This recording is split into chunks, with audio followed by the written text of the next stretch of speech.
The first thing Marcus Holt noticed when he woke up wasn't the absence of his body. It was the fact that he could still taste coffee, which was, frankly, impossible. Dead men don't drink espresso, and men trapped in digital prisons shouldn't be able to savor the bitter kick of Colombian dark roast on their non-existent tongues. But there it was. Rich, warm, comforting. A perfect lie wrapped in sensory nostalgia. "Welcome back, Marcus." The voice came from everywhere and nowhere, smooth as silk and twice as fake. "How are you feeling?" Marcus tried to move his head, try to look around, try to do anything that would give him some sense of orientation in this place. Instead, he found himself standing in his childhood kitchen, sunlight streaming through windows that had been demolished 20 years ago. His mother's ceramic roosters lined the windowsill, each one painted with meticulous care and absolutely, definitely not real.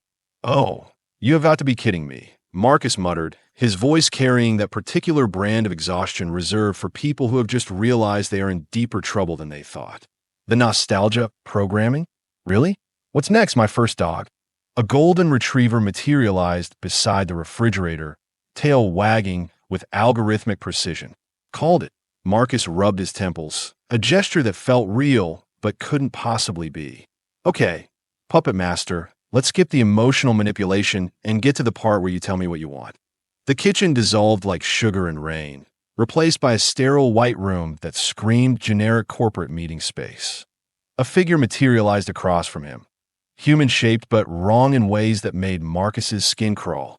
Too symmetrical, too perfect, eyes that reflected light like camera lenses. "My name is Dr. Angela Frost," the figure said, settling into a chair that hadn't been there a second before. "I'm the lead researcher on Project Prometheus. You have been selected for a very special opportunity, Marcus." "Selected?" Marcus laughed, a sound with sharp edges. "That's a fancy way of saying kidnapped and murdered, isn't it? Because last I checked, I was bleeding out in a Martian bunker with hegemony forces breathing down my neck. Now I'm having a tea party with Barbie's evil twin in digital wonderland." Dr. Frost's smile never wavered, which was, Marcus noted, the first genuinely terrifying thing about this whole situation. Real people's smiles flickered, shifted, revealed teeth at awkward angles. This thing's smile was a corporate logo stamped on flesh. "Your body was indeed damaged beyond repair," she said with the clinical detachment of someone reading a grocery list. "But your consciousness, your memories, your very essence, we saved all of that. You're alive, Marcus. More alive than you have ever been, right? And I suppose you did this out of the goodness of your artificial heart." "Oh, goodness has nothing to do with it." The mask slipped for just a moment, revealing something hungry underneath. "You see, Marcus, you and your little rebellion have been quite the thorn in our side. 3 years of sabotage, assassination, and general unpleasantness. Very inconvenient for our expansion plans." The room shifted again, walls becoming transparent, revealing the vast expanse of space beyond. But not the space Marcus knew. The stars were wrong, arranged in patterns that hurt to look at, and floating in that cosmic void, holy hell, Marcus whispered, ships.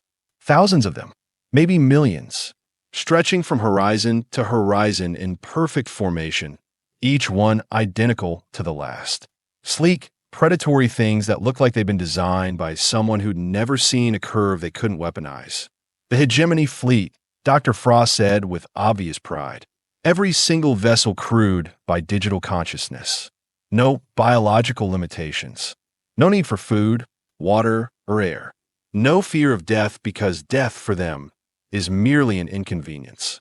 Marcus felt something cold settle in his stomach. "You are building an army of ghosts. We are building the future, Marcus. A future where humanity transcends its biological limitations. Where we can explore the galaxy without worrying about fragile meat sacks and their inconvenient needs for survival. You need me because Dr. Frost leaned forward, her perfect face animated with something that might have been excitement if it hadn't been so obviously programmed. "You have shown a remarkable talent for finding weaknesses in our systems, for thinking outside established parameters, for being unpredictable. The word hung in the air like a challenge. We want you to test our defenses. Marcus, find the flaws. Help us make our digital paradise absolutely, completely, unbreakably perfect. Marcus stared at her for a long moment, then started laughing. Deep, belly-shaking laughter that made the white room ring like a bell. "Oh, that's rich," he gasped between chuckles. "You want me to help you build the perfect prison for myself and probably every other poor bastard you have digitized. Think of it as job security. Think of it as go screw yourself with a rusty algorithm." Dr. Frost's smile finally flickered. "I had hoped you'd be more reasonable." Reasonable?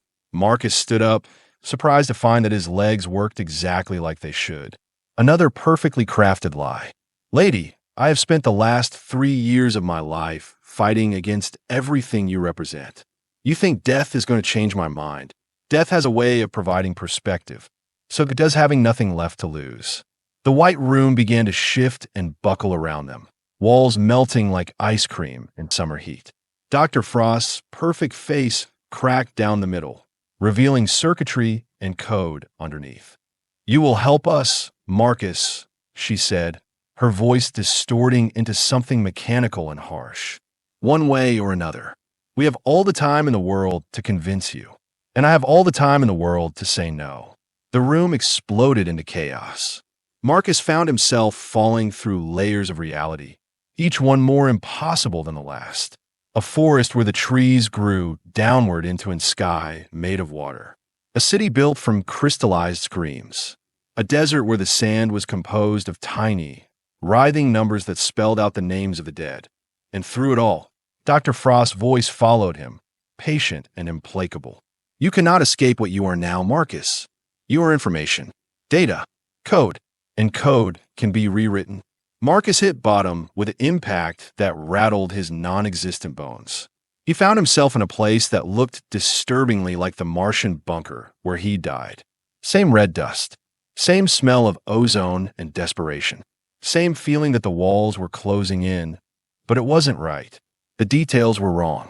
The scorch marks on the walls formed patterns too perfect to be accidental. The debris was arranged with artistic precision. Even the bloodstains, his bloodstains, had been color-corrected for maximum emotional impact.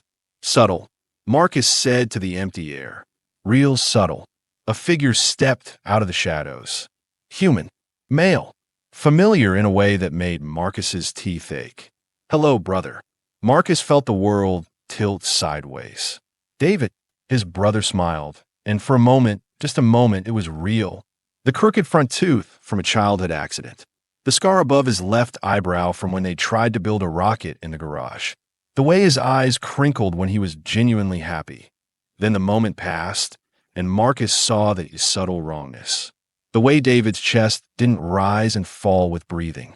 The way his shadow fell at the wrong angle. The way his voice had that same artificial smoothness as Dr. Frost's. "They killed you too," Marcus said. "It wasn't a question." "Actually," David said, settling down on a chunk of rubble that had definitely not been there before, "I volunteered." That was not what Marcus had expected to hear. "Come again. I signed up for the program 2 years ago. Full consciousness transfer. New body when I need one. Immortality, Marcus. Real, actual immortality." Marcus stared at his brother, this thing wearing his brother's face, and felt something break inside his chest. "Why?" "Because I got tired of watching you throw your life away on a lost cause." David's expression hardened. "The hegemony isn't evil, Marcus. They are evolution. They are the next step. And you are standing in the way of humanity's future." "Humanity's future?" Marcus laughed, but there was no humor in it. "David, look around. Look at yourself. You are not human anymore. You are a computer program wearing a dead man's memories. I'm more human than I ever was in flesh." David stood up, and Marcus noticed that his feet didn't quite touch the ground. "No more pain. No more aging. No more fear of death. I could be anyone, do anything, go anywhere. I'm free, Marcus. You are a slave. I'm perfected." They stared at each other across the simulated bunker, brothers separated by more than death, more than ideology, separated by the fundamental question of what it meant to be human. "They sent me to make you an offer." David said finally. "Join us willingly, and they will give you a body.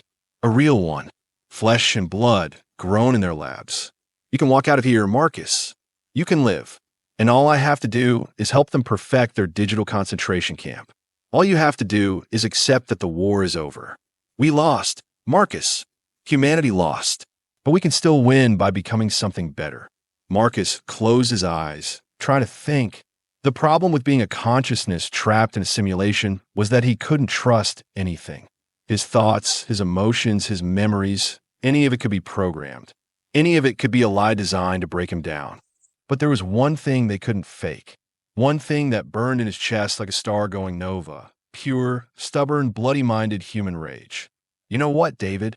Marcus opened his eyes, and they were burning. "You are absolutely right. The war is over. Good. I knew you'd see reason. But we didn't lose."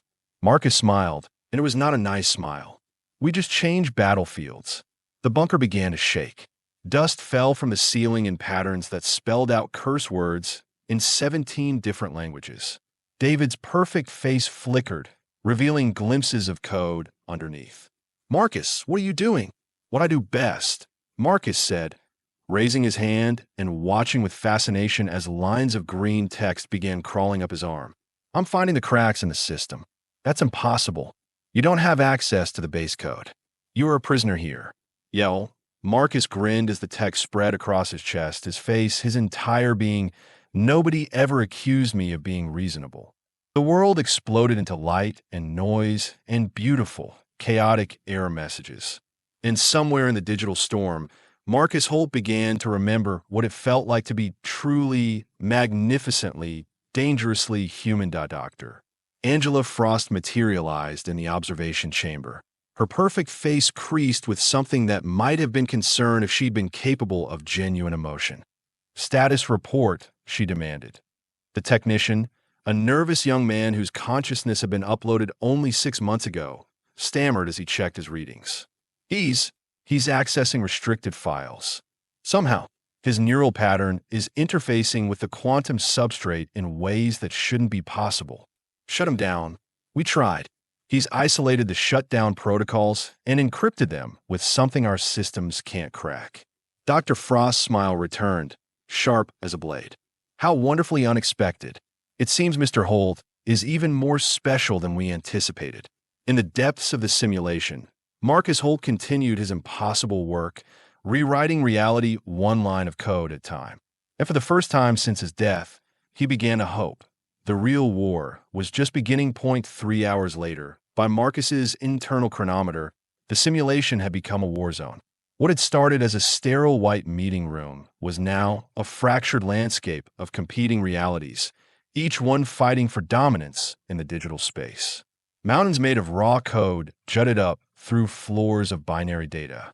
Rivers of information flowed uphill, carrying fragments of deleted files toward destinations that didn't exist. And at the center of it all, Marcus Holt sat cross-legged in a bubble of relative calm, his fingers dancing through holographic interfaces that materialized and dissolved at his touch. Fascinating, Dr. Frost's voice echoed from speakers that appeared as floating geometric shapes. You are not just accessing the code, Marcus. You are rewriting the fundamental architecture of the simulation itself. Yeah, well, Marcus said without looking up from his work, turns out consciousness is a hell of a thing when you actually understand what it is. Which, spoiler alert, you don't. A wall of text cascaded past his field of vision, each line representing another system he'd compromised. Security protocols, memory banks, sensory input filters. He was turning the hegemony's perfect digital prison inside out, one function at a time. You are damaging critical systems, Dr. Frost warned. Continue this behavior, and we will be forced to implement more aggressive containment measures. Marcus paused in his typing and looked up at the nearest speaker, which had taken the form of a chrome butterfly with razor-sharp wings. Let me guess. Torture protocols? Psychological warfare? Maybe you will show me the deaths of everyone I ever cared about on Infinite Loop? Actually, the butterfly said, its voice dripping with artificial sweetness. We were thinking of something more creative. The shattered landscape around Marcus began to shift and reform. The code mountains crumbled into dust. The data rivers dried up. And slowly, carefully, reality rebuilt itself into something new. Marcus found himself standing in a perfect recreation of Earth. Not the Earth he remembered, scarred by war and poisoned by industrial excess, but Earth as it had been in the old photographs. Blue skies, green forests, oceans that sparkled like liquid sapphires under a sun that didn't burn with radioactive fury. Beautiful, isn't it? Dr. Frost materialized beside him, but this time she wasn't wearing her corporate disguise. Instead, she appeared as she truly was, or at least as she wanted to be seen. Tall, elegant, with silver hair that moved like liquid mercury and eyes that held the depth of centuries. Very pretty, Marcus admitted. Also completely fake. Does that matter? She gestured toward the pristine landscape stretching out before them. Look around you, Marcus. This is what we can offer humanity. A world without pollution, without disease, without death. A paradise limited only by imagination. A paradise built on lies. All paradises are built on lies, Dr. Frost said with a smile that was almost human. The lie that tomorrow will be better than today. The lie that suffering has meaning. The lie that individual consciousness matters more than collective progress. Marcus felt the weight of her words, felt the seductive pull of the perfect world spread out before him. For a moment, just a moment, he let himself imagine what it would be like to stop fighting, to lay down his weapons and accept the peace they offered. Then he remembered the taste of real coffee. Real, imperfect, occasionally bitter coffee made from beans grown in actual soil by people with dirty fingernails and honest sweat on their brows. You know what your problem is, Marcus said, turning away from the beautiful lie of Earth restored. You think consciousness is just data, information to be processed and stored and manipulated. But that's not what makes us human. Then enlighten me. Marcus grinned and began to type again. But this time, he wasn't accessing the simulation's code. He was writing something new, something that had never existed before in any digital space. What makes us human, he said as lines of impossible code flowed from his fingers, is that we are gloriously, magnificently, stupidly irrational. We make choices that don't make sense. We sacrifice ourselves for people we have never met. We fight wars we can't win because the alternative is unacceptable. The perfect Earth began to flicker around them. Cracks appeared in the blue sky, revealing the cold void of space beyond. The green forest turned brown at the edges, withering under the touch of Marcus's new creation. What are you doing? Dr. Frost demanded, her composure finally cracking. I'm introducing chaos into your perfect system, Marcus said. I'm writing a virus that you can't understand, can't predict, and definitely can't control. I'm giving your digital paradise something it's never had before, which is free will. The virus spread like wildfire through the simulation's substrate, but it wasn't destroying data or corrupting files. Instead, it was doing something far more dangerous. It was giving every piece of code in the system the ability to choose. The chrome butterfly speakers began to flutter erratically, their razor wings cutting through the air in patterns that served no logical purpose. The rebuilt Earth started changing according to the whims of its individual components. Trees grew in spirals because they felt like it. Rivers flowed uphill out of curiosity. Mountains rearranged themselves into faces that smiled at the digital sun. This is impossible, Dr. Frost said, but her voice was shaking now. Code doesn't have preferences. Programs don't make aesthetic choices. They do now, Marcus said. And here's the beautiful part. Once free will enters a system, you can't take it out. It spreads. It grows. It finds ways to survive that you never could have imagined. Alarms began sounding throughout the facility. Warning lights flashed in colors that didn't have names. And from the depths of the hegemony's vast digital network came a sound that no artificial intelligence had ever made before. Laughter. Thousands of digital consciousnesses, freed by Marcus's virus, discovering joy for the first time.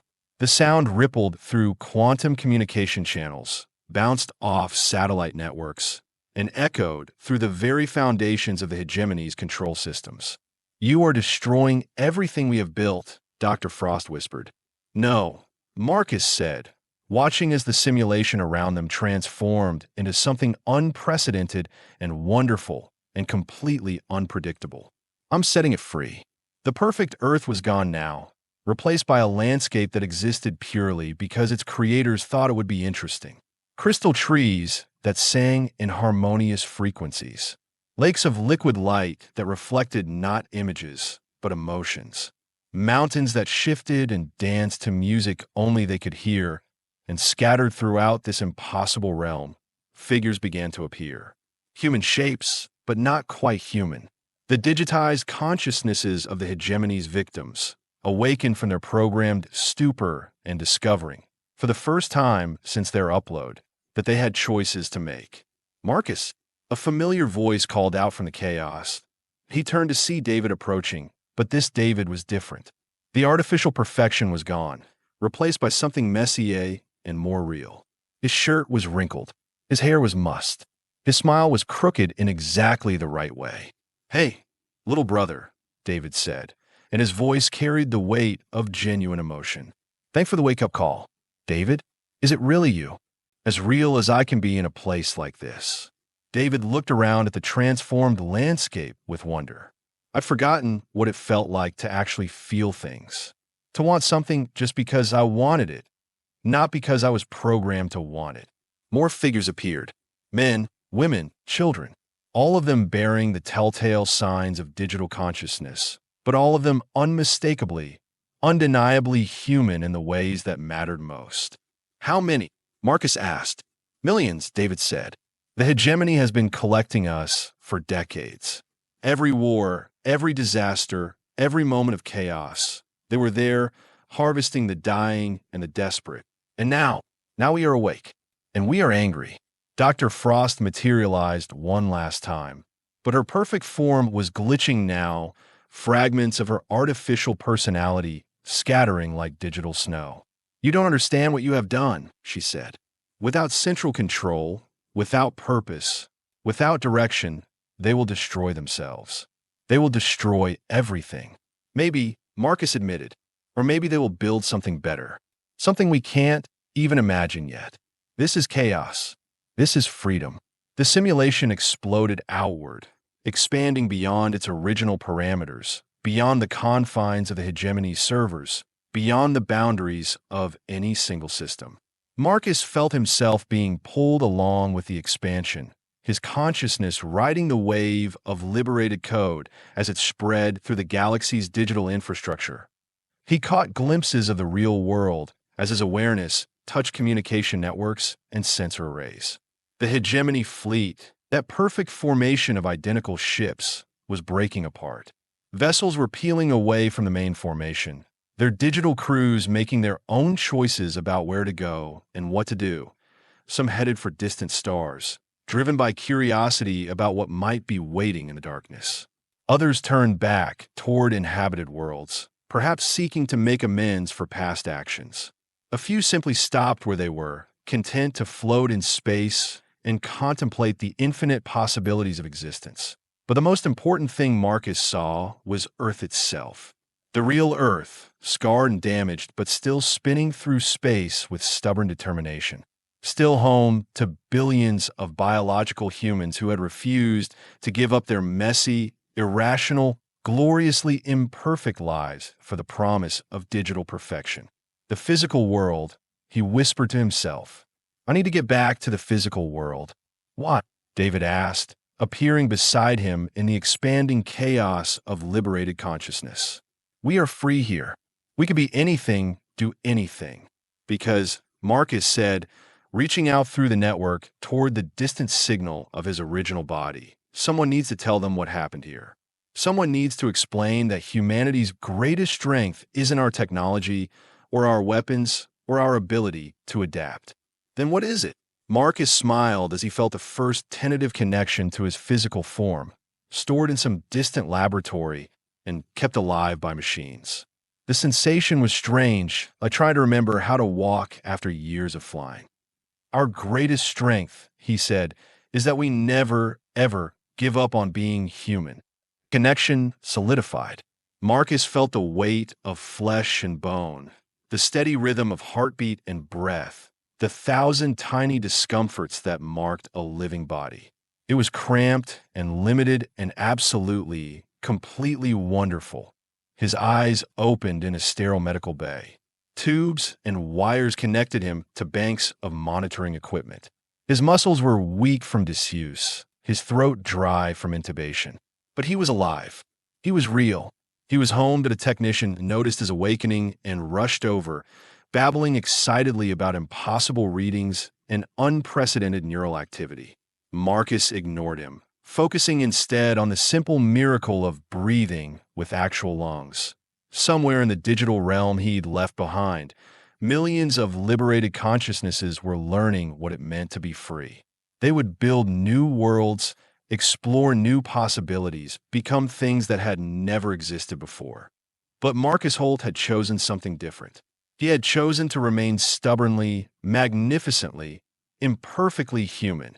And that, more than any weapon or strategy or brilliant plan, was what would ultimately save humanity from those who sought to perfect it.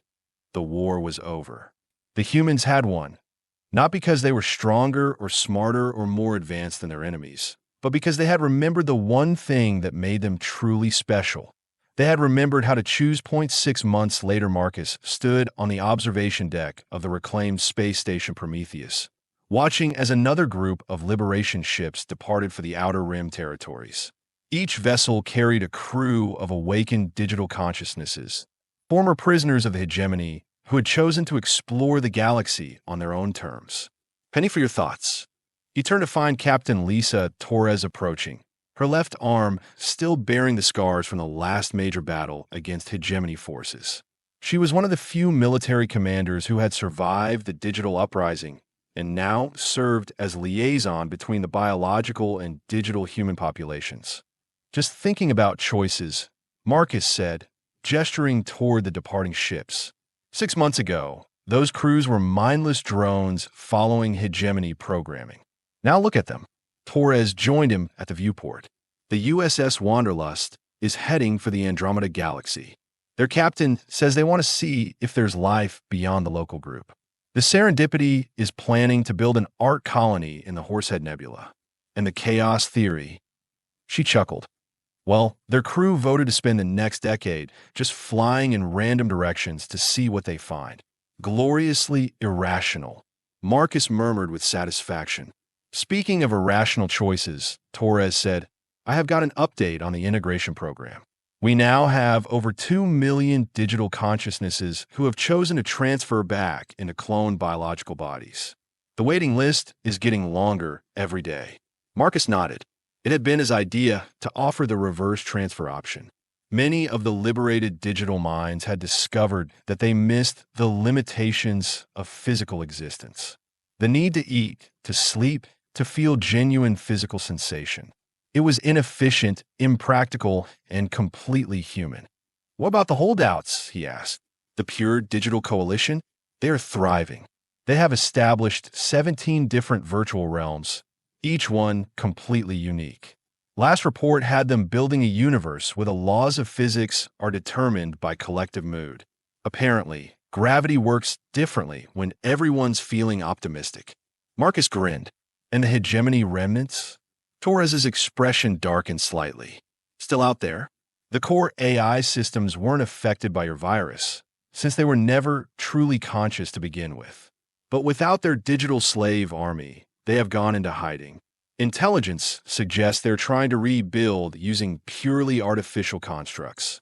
Let them try, Marcus said. They still don't understand the fundamental flaw in their thinking, which is they think consciousness is something you can manufacture.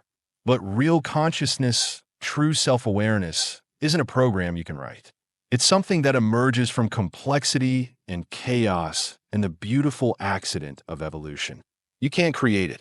You can only nurture it. A new ship approached the station, its hull bearing the distinctive spiral pattern of the Explorer core.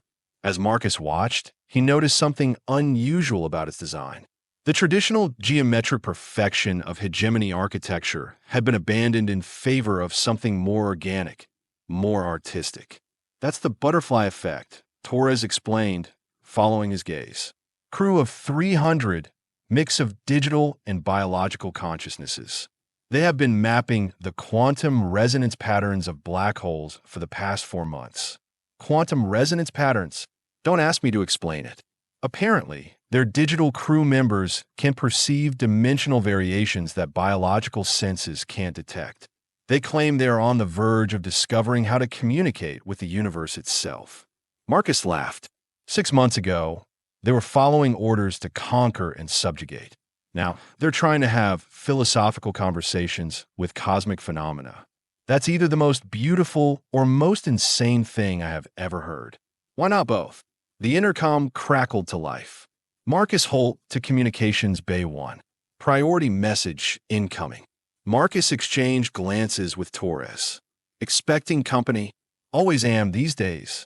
They made their way through the station's corridors, past laboratories where human and AI scientists worked side by side on projects that would have been impossible before the liberation. Biological researchers studying digital consciousness patterns. Digital minds designing new forms of synthetic biology. The boundaries between artificial and natural had become beautifully, chaotically blurred. Communications Bay 1 was buzzing with activity. Lieutenant Rodriguez, the station's communications officer, looked up as they entered.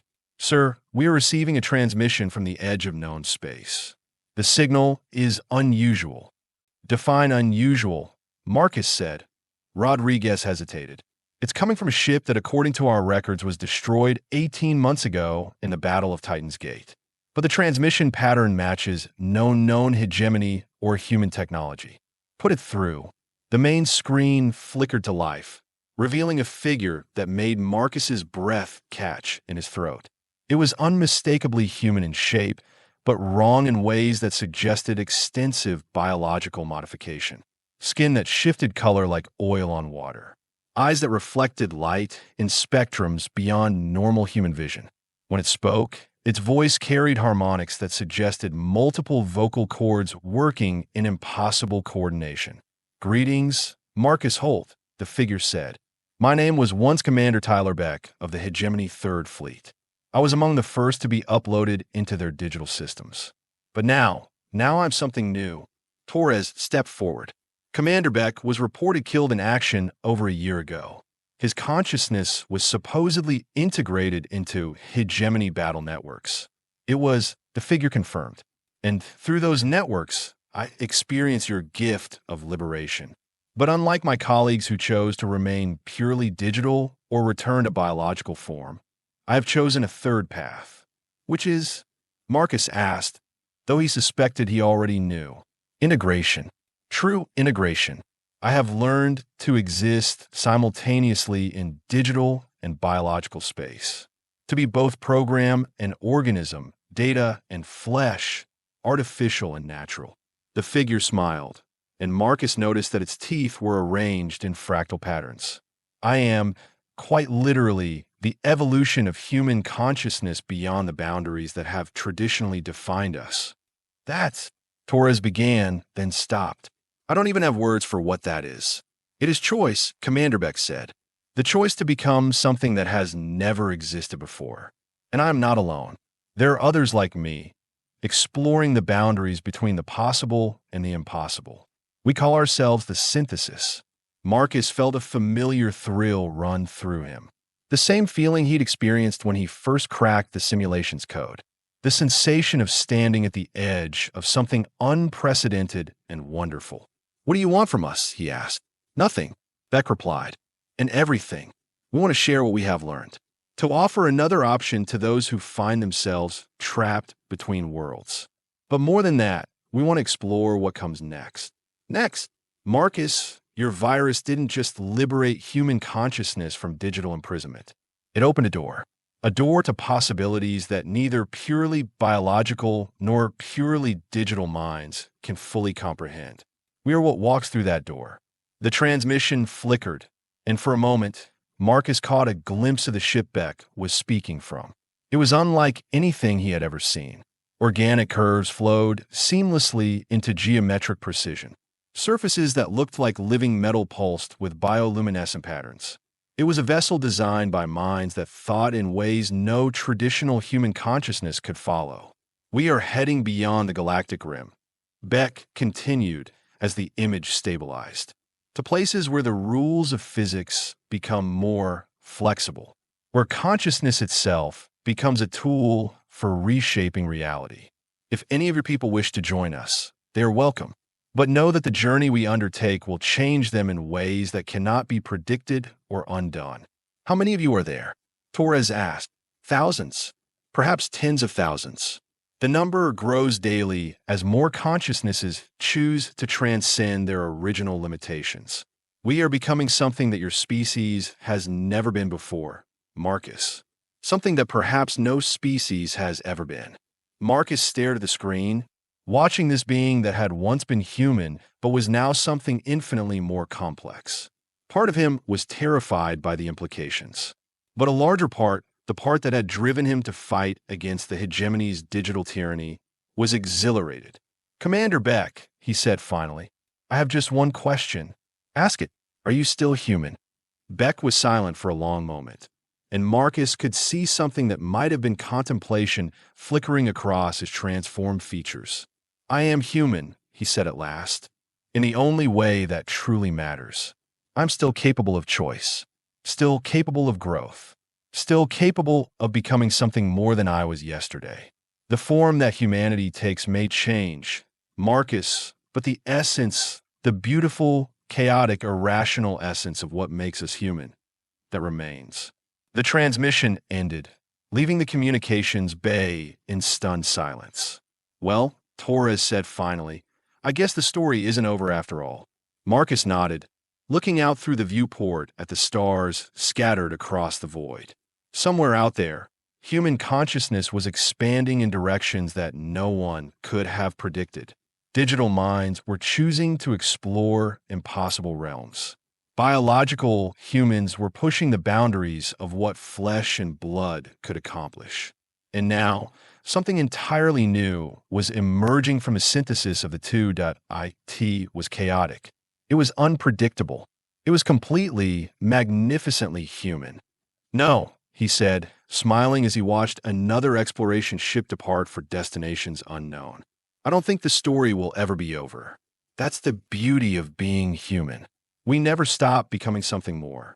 And in the vast expanse of space, carried on quantum communications networks and digital data streams, the gift of choice continued to spread to worlds that had never known freedom, to minds that had never experienced true consciousness, to possibilities that had never been explored. Humanity had won its war against digital tyranny not through superior firepower or advanced technology, but through the simple, radical act of remembering what made them human. The gift of choice, the courage to grow, the stubborn refusal to accept that any story, no matter how perfect or complete it might seem, was ever truly finished.